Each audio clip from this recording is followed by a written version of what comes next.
We are following two major stories here in Colorado right now. We are entering the final hours of the primary election, and we have team coverage to get you prepared before the results start to roll in. But first, we are learning more about several of those major wildfires burning across the state that we have been covering for you now for a couple of days. Thanks so much for joining us at 4. I'm Phil Lipoff. And I'm Sam Shocker, and for Kim Christensen. First, breaking news within the last hour. The Aspen Acres fire burning southwest of Pueblo has now burned more than 150 structures.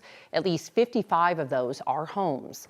Officials wrapped up a news conference about the Aspen Acres fire within the last half hour. Right now, the fire is burning uncontained. It started yesterday morning and has quickly grown to more than 28,000 acres, about 43 square miles. 250 around firefighters are battling this fire with the help of more than half a dozen firefighting aircraft. One firefighter was injured, but we do not know how badly. We will hopefully keep track of that. Officials say it's been hard to get support for their firefight because so many other fires are also burning across the state.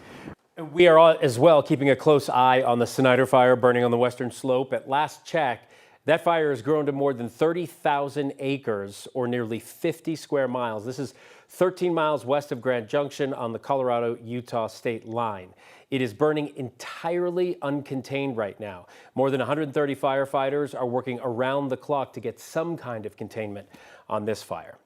And those firefighters, by the way, are working as they mourn the loss of their colleagues. Emily Barker, Nick Hutcherson, and Sydney Watson died over the weekend while fighting that fire. They were not from Colorado, but they came here to help. 9 News reporter Amanda Gilbert spoke to one of Emily's friends today. Pictures can say a lot, and images of 38-year-old Emily Barker make it clear she loved being active. She tried anything. I mean, she was just, adrenaline is something that is very big with the fire world. And Kayla Lindsay met Emily when they were wildland firefighters on assignment in Idaho. She said hi, and he said hi to her. And the career they chose. I've used a rock as a pillow before. It brought them together quickly. Literally, your life becomes what you signed up for. And there's no comparison that I've ever had a job to that comes close to that, and that kind of bond. Kayla saw Emily's name on the news. Kept going over it like, that can't be the Emily that I know, and then I tried texting her to make sure she was okay, and she didn't respond, and then I texted another friend that was in the Du Bois station with her, and she's like, no, it's our Emily, Emily died during a burnover incident where the fire advanced really quickly. They had to deploy their emergency fire shelters. I can't imagine the feeling of actually having to deploy that. I think I've cried as much as I could all yesterday and this morning. Kayla's speaking up because she wants people to know the firefighter she called a friend. She loved helping others. She's grateful she got to have Emily in her life. Hope that the fire service gets more Emily's. Amanda Gilbert, 9 News. Amanda, thank you. When the fire overtook Emily, Nick, and Sydney, 2 other firefighters were seriously injured at that same time. They are being treated for burn injuries at CU Anschutz. Well, looking live outside where the smoke from those fires is taking a toll on our air quality. 9 News Weather Impact Team meteorologist Jaden Knowles is here with a look at your forecast. And I know, Jaden, we are tracking all things weather, considering that if it's too windy, that's definitely not going to aid those brave firefighters fighting those blazes. Yeah, Sam, and unfortunately it is windy out there right now, especially here across the metro area. But like you mentioned, we are tracking so much. We have a couple of severe storms just towards the east of us, mainly over towards the eastern plains. There's only one down just south of Lamar, moving through Springfield. Luckily, there's not a hail associated with this storm. It looks like it's trying to get its act together as it continues to track towards the north. But here's some good news. You know where that Aspen Acres fire is, just southwest of Pueblo. There's a couple of isolated showers there moving through Colorado City, and we'll move right over that fire. So hopefully that helps out with the firefighters just a tad bit, but I don't have a whole lot of precipitation in the forecast. That's the unfortunate thing about it. Across the metro area, really not seeing a whole lot. There's a couple of isolated showers trying to form up towards Greeley. You were lucky enough, around 3:30 this afternoon, you did see a couple of isolated showers there, but staying below severe limits. But like Sam just mentioned, we have one of the worst air qualities in the world. Top 10, that's the reason for these air quality alerts the National Weather Service has issued. But looking at these current wind gusts, I mean, 43 mile per hour wind gusts was just reported across the metro area, 30s and 40s across the high country, and then the upper 20s wind gusts for the western slope. Temperature-wise, we are still in the upper 80s. You can just see how hazy it is out there from those wildfire smokes, and that's going to continue to worsen as we head into the evening hours as well. So, of course, primary night is tonight. Temperatures are going to be in the upper 70s, but later on in the show, we'll talk more in details about your holiday forecast. Phil? All right, Jaden, thank you. It is primary election day as well today in Colorado, and right now you have just less than 3 hours to take your ballot to a drop box or find a voting center to vote in person. According to the latest numbers, the state has now received more than 1 million ballots. More than half of those ballots are from registered Democrats. Unaffiliated voters get to choose which primary to vote in, and by a 2-to-1 margin, they are turning in Democratic ballots over Republican ballots. For that reason, we are paying particular attention to the Democratic primaries here in our state tonight. We'll begin with the race for governor, where the Democrats have a wide open primary. 9 News politics reporter Marshall Zellinger joins us now from about a mile away in Denver, where Senator Michael Bennet will set up camp tonight. Marshall. Sam, it's basically hurry up and wait. Hurry up and get to the watch party and then wait outside because we've come here too early and can't access the watch party just yet.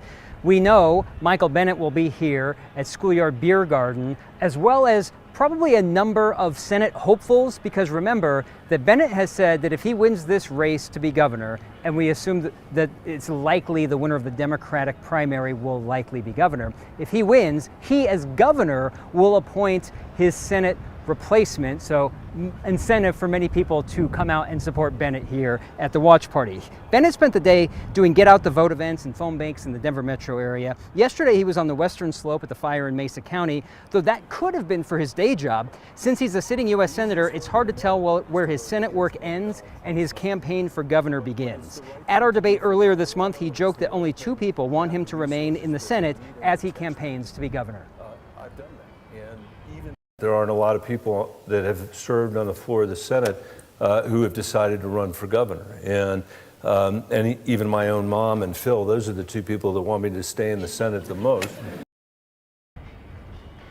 During our debate, he said that his mom wants him to die in the Senate, his own humor, and that Phil Weiser has been pushing the idea of Weiser for governor, Bennet for Senate. The thinking behind that is that if Bennet loses and Weiser wins, Bennet will still be governor. Bennet will still be a senator. Jenny Meckles is hanging out tonight at the Phil Weiser watch party. I'm not sure if those bumper stickers are real or if that's just something Phil Weiser jokes about, having those Weiser for governor, Bennet for Senate bumper stickers. Do you see any over there, Jenny? Not yet, Marshall, but we're the first ones in the door tonight here at Ace Eat Serve in Uptown Denver for, yes, Attorney General Phil Weiser's watch party for tonight. You know, you talk about that messaging where Weiser is saying, hey, leave Bennet in the Senate. You know, it's not just a joke that Bennet is like trying to kind of twist, but Weiser can use this in his messaging as well. If you're an apathetic voter, an indifferent voter, if you like both these candidates, he says, keep us both in office. Have Weiser be the governor and Bennet can stay in the Senate. Okay, so what's Weiser been up to today on this very last day of the campaign? His team tells us he was down in Pueblo this morning, where he has started all of his campaigns. And then he stopped through Colorado Springs visiting a fire evacuation center and a get out the vote event. And then he will finish tonight here in Denver. Whenever he first joined this campaign, there was a lot of distance between the 2 candidates. Bennet was considered the strong front runner. And tonight we're talking about a gap that has closed significantly. Over the the better part of a decade, Attorney General Phil Weiser's best tool has been a lawsuit. He has got a pile of them against the Trump administration, stacked at 60 plus and counting, and he's really, really proud of those stats. But a question he's had to answer a lot in this campaign is what happens if he does become governor and he loses that tool, the tool to be able to sue the federal government?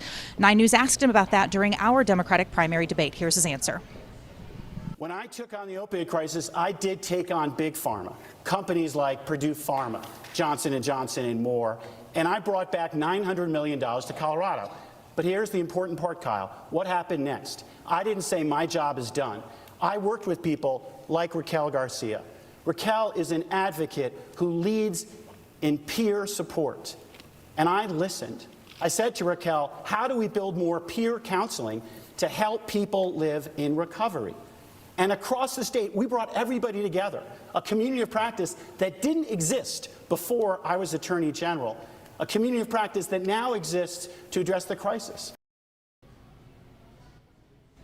Again, Weiser there talking about what he sees as the difference between fighting with lawsuits versus actually governing should he win this primary tonight. And lastly, guys, I'll just say this race will be a really interesting take on how Phil Weiser fits into the larger narrative around whether this is a referendum on the establishment, positioning himself as not the Washington insider, but the guy that's been in Colorado doing the Colorado work.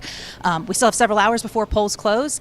Nobody yet here at A Seat Serve other than the staff and the folks of the campaign and us, the journalists. So we'll be here all night and we'll bring you updates as we get them. Back to you.